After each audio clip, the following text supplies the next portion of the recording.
अऊज़ु बिल्लाहि मिनश्शैतानिर्रजीम बिस्मिल्लाहिर्रहमानिर्रहीम अम हसिबत अन्न अस्हाबल कहफ़ि वर्रक़ीम कानू मिन आयातिना अजबा। क्या तुम्हारा ये ख्याल है कि गार और रक़ीम वाले लोग हमारी निशानियों में से कुछ ज़्यादा अजीब चीज़ थे? इज़ अवल फ़ित्यतु इलल कहफ़ि फ़क़ालू रब्बना आतिना मिन लदुन्का रहमह वहय्यि लना मिन अम्रिना रशदा। ये उस वक्त का ज़िक्र है जब उन नौजवानों ने गार में पनाह ली थी और अल्लाह ताला से दुआ करते हुए कहा था, ए हमारे परवरदिगार, हम पर ख़ास अपने पास से रहमत नाजिल फरमाइए और हमारी इस सूरत हाल में हमारे लिए भलाई का रास्ता मुहैया फरमा दीजिए। फ़ज़रबना अला आज़ानिहिम फ़िल कहफ़ि सिनीन अददा। चुनांचे हमने उनके कानों को थपकी देकर कई साल तक उनको गार में सुलाए रखा। सुम्मा बअस्नाहुम लिनअलम अय्युल हिज़्बैनि अहसा लिमा लबिथू अमदा। फिर हमने उनको जगाया ताकि ये देखें कि उनके दो गिरोहों में से कौन सा गिरोह अपने सोते रहने की मुद्दत का ज़्यादा सही शुमार करता है। सूरह कहफ़ की जो फजीलत है, इससे पहले वो चीज़ नहीं बयान हो पाई थी। सूरह कहफ़ की बहुत ज़्यादा फजीलत है, पहले ये सुन लें। ये रसूलुल्लाह सल्लल्लाहु अलैहि वसल्लम ने इरशाद फरमाया, मुस्नद अहमद की रवायत है कि जिसने सूरह कहफ़ की पहली और आखिरी 10 आयतें पढ़ ली, उसके लिए उसके कदम से सर तक एक नूर हो जाता है। जो पूरी सूरत पढ़ ले उसके लिए ज़मीन से आसमान तक नूर हो जाता है। और बाज़ रवायतों में जो शख्स जुमा के दिन सूरह कहफ़ की तिलावत कर ले, उसके कदम से लेकर आसमान की बुलंदी तक नूर हो जाएगा, जो क़यामत के दिन रोशनी देगा। पिछले जुमा से इस जुमा तक उसके सब गुनाह माफ़ हो जाएंगे। और हज़रत अली रज़ी अल्लाह तआला अन्हु से रवायत है कि रसूलुल्लाह सल्लल्लाहु अलैहि वसल्लम ने इरशाद फरमाया, जो शख्स जुमा के दिन सूरह कहफ़ पढ़ ले वो 8 रोज़ तक हर फितना से महफूज रहेगा, और अगर दज्जाल निकल आए तो ये उसके फितने से भी महफूज रहेगा। दज्जाली दौर चल रहा है। ये दज्जाल के फितने से बचना अच्छे लोगों की बस की बात नहीं है। अल्लाह के नबी सल्लल्लाहु अलैहि वसल्लम ने इरशाद फरमाया, जितने अम्बिया आए उन सब ने अपनी उम्मतों को दज्जाल के फितने से डराया है। दज्जल कहते हैं फ़रेब मक्र को, और उसी से दज्जाल बहुत ज़्यादा फ़रेब और धोखा देने वाला। तो दज्जाल के फितने बहुत सख्त होंगे, कोई बच नहीं सकता। ख़ास तौर पर इंसान को ईमान छोड़ने के लिए और कुफ्र की तरफ लाने के लिए रोज़गार का मसला दज्जाल के दौर में खड़ा होगा, खाने पीने खुराक का मसला खड़ा हो जाएगा।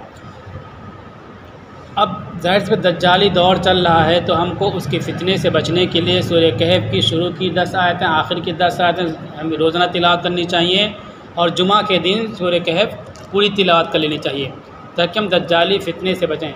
जितने भी ये मामलात और हालात चल रहे हैं उसमें अक्सर में दज्जाली असरात और उसकी क़ुव्वतों की कार फरमाई है। इसलिए दज्जाली फितने से बचने के लिए हम सूरह कहफ़ की तिलावत करें। हर रोज़ाना शुरू की 10 आयतें, आखिर के 10 आयतें, और जुमे के दिन पूरी सूरत की तिलावत कर लें। सूरह कहफ़ के अंदर जवानों के बारे में बात है। ये बात आई थी, शान नुज़ुल क्या है कि वो पूछने आए, 3 सवाल किया था वो जवानों के बारे में, गार में जाने वालों के बारे में बताओ, रूह के बारे में बतलाओ, और उसके बारे में बतला जिसने एक दुनिया पर हुकूमत की है। तो आपने कहा कल बतलाऊँगा, इंशाल्लाह नहीं कहा था, तो 14-15 दिन वही रुक गई। फिर वही नाजिल हुई तो तफसील के साथ इनके बारे में बतलाया गया। तो 10 आयतों में वो तो सवाल जवाब की जो बात थी वो बात हो गई। अब यहाँ उन जवानों ने नामुसाइद और नामुवाफिक हालात में क्या रवैया अख्तियार किया, हमने पहले भी कहा था, फिर कह रहा हूँ कि अभी वो हालात हमारे साथ नहीं आए। हमारे लिए हज़रत यूसुफ़ अलैहिस्सलाम का तरीक़ेकार बहुत अहम है। हम उस तरीक़े को अख्तियार करेंगे तो फुतूहात के दरवाज़े खुल जाएंगे और इस्लाम दुश्मनों की तमाम साजिशें नाकाम हो जाएंगी। उससे आगे के और ख़तरनाक पोजीशन सूरत हाल अगर आ जाए तो ये हज़रत अस्हाब कहफ़ की मिसाल हमारे सामने है। जब बहुत ज़्यादा हालात ख़राब हों और आपके पास कोई रास्ता ना हो तो कौमों के अंदर दो किस्म की सोच पैदा होती है। एक तो ये होती है कि लड़ करके मुकाबला कर करके अपने आप को हलाक कर दें और उनका वजूद ख़त्म हो जाए। दूसरी सूरत कौमों के अंदर नफसियाती तौर पर यह पैदा होती है कि दुश्मन जो कुछ कहे सब हम मान लें। दो किस्म के नफसियात कौमों के अंदर पैदा होती हैं और फिर या तो वो कौम हलाक हो जाती है या वह कौम दुश्मन की पूरी तरह से ग़ुलाम बन जाती है। इस्लाम दोनों चीज़ों से मना करता है, अपने आप को हलाक भी ना करें और कोई कुफ्र पर मजबूर कर रहा हो तो तुम उसकी मजबूर करने की वजह से कुफ्र भी ना अख्तियार करो। उसके लिए क्या तरीक़ा होना चाहिए? बहुत सारे रास्ते, बहुत सारे तरीक़े ज़िक्र किए हैं। एक मिसाल, एक नमूना ये अस्हाबे कहफ भी हमारे लिए हैं। भाग जाना भी कभी कभी ये जीत और फतह का ज़रिया होता है। आंधी तेज़ चल रही हो तो सर को नीचे झुका लो, हवा निकल जाए, ये भी एक हिफाजत का ज़रिया होता है। ये अस्हाबे कहफ का वाक़या आगे और तफसील से आगे जिन आयतों की मैंने तिलावत की है, इन आयतों में ये बतलाया गया कि ये लोग एक गार में चले गए और अल्लाह से मदद मांगी कि अल्लाह ताला मेरे बख्शिश कर दे, मुझे पनाह दे दे, मैं महफूज रहूं इनके जुल्म से और इनकी ज़्यादती से। पनाह मांगी और गार में जा कर के छुप गए। फिर अल्लाह ने उनके कान पे थपाके लगा दिए, कान को बंद कर दिया और इस तरह से 300 साल तक वहाँ सोए रहे। अभी आज जो हालात हैं उस तरह हालात नहीं हुए, लेकिन उस तरह के हालात पैदा करने की कोशिश की जा रही कि मुसलमान या तो आ कर के ख़त्म हो जाएं और खरबूजे की तरह चाकू पर गिर करके अपने आप को तबाह कर लें या फिर कुफ्र को अख्तियार कर लें। ऐसी सूरत में हमारे उलमा ने, लोग उलमा की तरफ बहुत ज़्यादा एतराज़ करते हैं कि ऐसी बातें और उलमा कुछ नहीं कर रहे हैं। बहुत सही तरीक़े पर उलमा रहनुमाई कर रहे हैं और हमको उसी के मुताबिक काम करना चाहिए, क्योंकि उलमा के सामने कुरान और सुन्नत की मिसालें, नमूने हैं, उसके मुताबिक कौम की रहनुमाई करते हैं। लोग एतराज़ करते उल्टी सीधी बातें इसीलिए कहते हैं कि किसी तरह से मुसलमान इस तरह के आगे बढ़ें और जोश जज्बे में कुछ ऐसा गलत काम करें जिससे इनके मकानों को, इनको जवानों को, सबको नुकसान पहुंचाया जाए, अमवाल को नुकसान पहुंचाया जाए। खामोश रह जाना, चुप हो जाना, एड़ा बन के पेड़ा खाना, ये भी समझदारी है। असहाबे कहफ भग गए, जंग छुप गए, अल्लाह की मदद आई, उनकी जान बची रही 300 साल तक। देखो जो मामला चल रहे हैं मसलन इस्लाम पर, सबसे पहले एक खातून ने एतराज़ किया, उड़ते घोड़े, 6 साल की शादी, और उससे पहले जो बेहयाई की बात थी, शर्मगाह की पूजा, उसको छुपा दिया। वो बात चल रही थी, पूरी दुनिया में हंसी हसारत हो रही थी, तो उसको छुपा करके ये किसी भी मुस्लिम तंजीम ने उसके ख़िलाफ़ कहीं भी एहतजाज प्रदर्शन करने की इजाज़त नहीं दी थी। वही लोग प्रदर्शन करा रहे थे, तूफ़ान करा रहे थे, फिर कितने हमारे लोग जेलों में गए, सज़ा हुई, सब कुछ हुआ। अब फिर ये जानते हैं कि मुसलमान इस तरह से नासमझी में आ जाएंगे और फिर एक किसी ने उल्टा सीधा अल्लाह के नबी सल्लल्लाहु अलैहि वसल्लम को कह दिया, 1, 2, 14 शादी कह दी। फिर कुछ लोग इश्तियाल में, वो चाहते हैं कि इस तरह से इश्तियाल में आएँ और सामने आएँ और इस तरह उनको सताने का मौका मिले। हम ये सूरह कहफ जो की खुलासा पेश करें, यही चीज़ बताने के लिए कि हर जगह मुकाबला करना ये जीत और फतह का ज़रिया नहीं होता। कभी चुप हो जाना, बैठ जाना, थोड़ा बेवकूफ़ बन जाना, थोड़ा छोटा बन जाना, ये भी जीत और नुसरत और अल्लाह की मदद का ज़रिया होता है। रसूलुल्लाह सल्लल्लाहु अलैहि वसल्लम पूरी दुनिया के मुसलमानों के नबी, पूरी इंसानियत के नबी, जिन लोगों को अल्लाह ने अख्तियार दे रखा है, आज़ादी दे रखी है, इक़्तिदार दे रखा है, वो लोग उसका जवाब दे जिस अंदाज़ में दे, हम तो मज़लूम हैं, हमारे पास कुछ भी नहीं है, हम अपने आप को खरबूजे की तरह चाकू पर गिराने वाले बन जाएंगे और इस तरह उनके मददगार बन जाएंगे। वो जो चाहते हैं कि मुसलमान तबाह हो जाएं और रात दिन प्रदर्शन ही में लगे रहे, अपने कारोबार को छोड़कर नुकसान पहुँचाएँ, वही बात हो जाएगी। इस आयत में इसमें ये रहनुमाई मिली इनके उसमें, और जो लोग एतराज़ करते हैं उसका जवाब देने का हमको मौका है। ज़बानी जवाब दें, मुहज़्ज़ब अंदाज में जवाब दें। मसलन उसने ये कहा, उड़ते घोड़े, अरे भाई तुम्हारे यहाँ तो पहाड़ लेकर के उड़ रहे हैं। 6 साल की शादी, तुम्हारे यहाँ भी शादी 6 साल 4 साल की शादी, बच्चों की शादी आज भी हो रही है। इस विधायक ने कहा 14 शादियाँ, तुम्हारे जिनको तुम भगवान कहते हो, 1-1 हज़ार औरतों से शादियाँ होती हैं। बड़ी किताबों में लिखी हुई चीज़ें हैं। और इस तरह से अपना घर, अपनी ऐब, अपनी बुराई छुपाने के लिए दूसरे की तरफ इस तरह बातें करते हैं। क्यों? हम लोगों को, अहले ईमान को इस तरह उलझाने के लिए। इस सूरत में नौजवानों को का ख़ास तौर पर वाक़या बयान हुआ। उसमें ये बात पहले भी मैंने कही थी, फिर मैं कहता हूँ, नौजवान यूँ कहिए कि जैसे गाड़ी का इंजन होता है या ड्राइवर होता है या पहिए की धुरी होती है, किसी कौम की इतनी ही हैसियत नौजवान की होती है। बग़ैर धुरी के पहिया घूम नहीं सकती, बग़ैर इंजन के गाड़ी चल नहीं सकती, बग़ैर ड्राइवर के गाड़ी आगे बढ़ नहीं सकती, सही रुख पर सफ़र नहीं कर सकती है। जिस कौम के नौजवान फ़िक्रमंद होते हैं और उनको कौम की इस्लाह, हिफाजत की फ़िक्र होती है, उस कौम को कोई डुबो नहीं सकती है। और जिस कौम के नौजवानों के अंदर गफलत और सुस्ती होती है, उस कौम के बूढ़े कितनी तदबीरें अख्तियार कर लें, उसके बच्चे और औरतें कितनी कोशिशें कर लें, उस कौम की नैया डूब करके रहेगी, वो कौम तबाह बर्बाद होकर के रहेगी।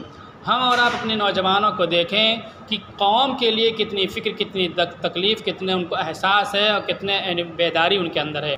हुआ ये बहुत लंबी तफसील है और इख्तिलाफ भी बहुत ज़्यादा कि कहफ़ कहाँ वाक़ है। कुछ लोग कहते हैं कि गरनाता में, अंदलुस में वाक़ है, कुछ लोग कहीं और कहते हैं, फ़ारस में कहते हैं, कुछ लोग कहीं और कहते हैं। इससे बहस नहीं। कुरान जो क़िस्से बयान करता है उसमें असल मौजू, असल बात जो होती है, जो सबक और तालीम होती, उसी को ज़िक्र करता है, बाकी तफसीलात को छोड़ देता है। सिर्फ हज़रत यूसुफ़ अलैहिस्सलाम के वाक़या को कुरान में तफसील के साथ बयान किया गया है। तो ये बता रहे हैं अल्लाह ताला कि नौजवान थे और माशरा समाज में इनको दीन पर खड़े होना, दीन पर कायम रहना बहुत दुश्वार था। पूरा माशरा, पूरा समाज, पूरा मुल्क और हुकूमत इनकी मुखालिफ थी। इसके बावजूद इन्होंने तौहीद के, अल्लाह के दीन के और अल्लाह की बड़ाई बयान की। और जब हालात बहुत नामुसाइद हो गए तो अपनी जान बचाने के लिए, अपने ईमान की हिफाजत के लिए इन्होंने पहाड़ का रास्ता अख्तियार किया। हुआ ये कि ये शहज़ादे थे, बादशाह के लड़के थे। जब एक मेला लगा हुआ था, मेले में इबादतें हो रही थी बेहुदा तरीक़े की। बताओ, मेले इनके ऐसे होते हैं, नामादरजाद नंगे भी होते हैं और मतलब जानवर जैसे नज़र आते हैं। बेहयाई दूसरी चीज़ें पाई जा रही थी। तो कुछ 1, 2, 4 नौजवान उन्होंने देखा कि ये तो बहुत बेहयाई और बेशर्मी वाली बात है, ये बुरी और गलत बात है, अक़ल के ख़िलाफ़ बात है, ये दीन गलत सही नहीं हो सकता। हम तो अल्लाह को मानेंगे कि अल्लाह को, जिसने कायनात को बनाया, ज़मीन को बनाया। एक नौजवान जा कर के एक झाड़ के नीचे बैठ गया, दरख्त के नीचे बैठ गया। थोड़ी देर बाद एक दूसरा नौजवान आया, फिर थोड़ी देर बाद तीसरा नौजवान आया। कई लोग हो गए वहाँ बैठ गए। सब एक दूसरे से छुपा रहे थे कि ये दीन गलत है, हम दूसरा दीन अल्लाह को मानेंगे, कायनात को बनाने वाले को मानेंगे, सब सोच रहे थे। लेकिन जब साथ में बैठे हुए तो थोड़ी देर खामोश रहे। फिर ये हुआ, पूछा आपस में कि वो मेला चल रहा है, इबादतें चल रही हैं, वहाँ छोड़ करके यहाँ तुम क्यों आए? सब ने एक दूसरे से कहा। तो सब ने कहा देखो हम सब लोग वहाँ से यहाँ आए हैं, तो किसी न कोई वजह होगी कि हम उस तकरीब, उस फंक्शन, उस प्रोग्राम से निकल करके यहाँ आए, तो बताओ मकसद क्या है? तो उन्होंने कहा देखो ये सब कितनी बेहयाई, बेगैरती और बेवकूफ़ी, बेंडई वाली बात है, नंगे ढंगे और क्या क्या दुनिया भर, ये गलत है। हम एक अल्लाह को मानेंगे, एक खुदा की इबादत करेंगे। सब ने कहा हमने भी इसीलिए उसको छोड़ा, मैं यहाँ करके बैठा, तो सब एक हो गए। यहाँ मुफस्सिरीन ने एक नुक्ता बयान किया है कि इंसान दुनिया के किसी भी कोने में हो, किसी भी ख़ानदान से हो, किसी भी कबीले से हो, अगर वो ईमान वाला है, एक अल्लाह का मानने वाला है, उसके दिल में पुख्ता ईमान है, तो उसका ईमान उसकी रूह की पाकीज़गी का ज़रिया है। और ये रूह जो है दुनिया के किसी भी कोने से पाकीज़ा रूह और ईमान वाले शख्स को ये रूह ढूंढ लेगी। उनकी सब की रूहें पाक थी, ईमान वाले थे, तो उन रूहों ने एक दूसरे से इकट्ठा होकर मुलाकात कर ली। इसी तरह जब हमारी कोई संगत गलत हो तो हमको ये सोचना चाहिए कि हमारी रूह ख़राब तो नहीं है, हमारी रूह में फ़साद तो नहीं है। अल्लाह से दुआ करना चाहिए, गलत संगत को छोड़ना चाहिए, अच्छी संगत हमको अख्तियार करना चाहिए। अच्छी संगत हमको मिल गई, नेक लोगों की सोहबत मिल गई, तो मतलब ये कि हमारी रूह पाकीज़ा है और सही रूह को ढूंढने में कामयाब हो गई। तो वहाँ ये नुक्ता बयान किया मुफस्सिरीन ने। वो सब इकट्ठा हो गए और ये कहा कि ऐसी बात है। उन्होंने अपनी अलग इबादतगाह खुफिया तौर पर बना ली और अल्लाह की इबादत अपने तौर पर करते थे। शुदा करके बात शहर में पहुँची तो बादशाह ने बुलाया उनको और पूछा तो उन्होंने बड़ी ताकत के साथ तौहीद की तालीम और तबलीग की, और जो चीज़ें राइज थी बेवकूफ़ी और बेअंडई वाली उनके ख़िलाफ़ तकरीर की, उनको गलत साबित किया। बादशाह ने कहा कि देखो तुम लोग नौजवान हो, तुमको मौका मैं देता हूँ ताकि तुम सुधर जाओ, तुम्हारी जवानी न ख़त्म हो, अभी कत्ल नहीं कराता हूँ। शहज़ादे थे वो लड़के सब, उनके कपड़ों को उतरवा दिया, कैद और मौका दिया उनको, कैद तो नहीं किया। ये सोचने का जो मौका दिया, इसमें उनको मौका मिल गया फ़रार होने का। तो वो फ़रार होकर के एक गार की तरफ आए और फिर वहाँ ये वाक़या पेश